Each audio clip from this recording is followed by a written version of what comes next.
మేడ్చల్ జిల్లా మేడిపల్లిలోని Uppala court complex న్యాయవాదుల సంఘం ఆధ్వర్యంలో హైదరాబాద్ వరంగల్ హైవేపై ధర్నా చేశారు న్యాయవాదులు. ఈ ధర్నాలో న్యాయవాదుల కేంద్ర ప్రభుత్వ additional standing council member Narsingoju Naresh Kumar పాల్గొన్నారు. న్యాయవాదుల రక్షణ కొరకు ప్రత్యేక చట్టం ఏర్పాటు చేయాలని కోరారు. న్యాయవాది స్వప్న హంతకులపై కఠిన చర్యలు తీసుకోవాలని డిమాండ్ చేశారు.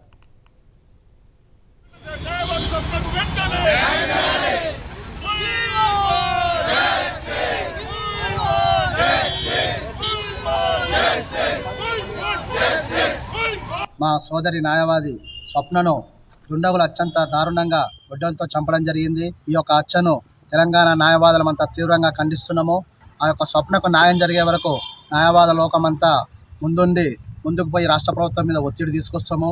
గత కొన్ని రోజుల నుంచి మన యొక్క న్యాయవాదుల మీద దాడులు జరుగుతున్నా, హత్యలు జరుగుతున్నా ఈ యొక్క రాష్ట్ర ప్రభుత్వాలు పట్టించుకున్న పాపాన పోలేదు. వెంటనే యొక్క రాష్ట్ర ప్రభుత్వము న్యాయవాదుల రక్షణ చట్టాన్ని తీసుకురావాలని చెప్పి మా యొక్క తెలంగాణ న్యాయవాద సంఘం డిమాండ్ చేస్తున్నాము.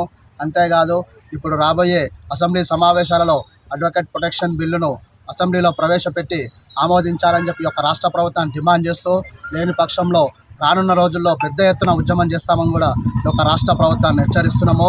అంతేకాకుండా సోదర న్యాయవాది మీద కూడా, న్యాయవాది స్వప్న మీద గతంలో కూడా దాడులు జరిగిన దాఖలాలు ఉన్నాయి.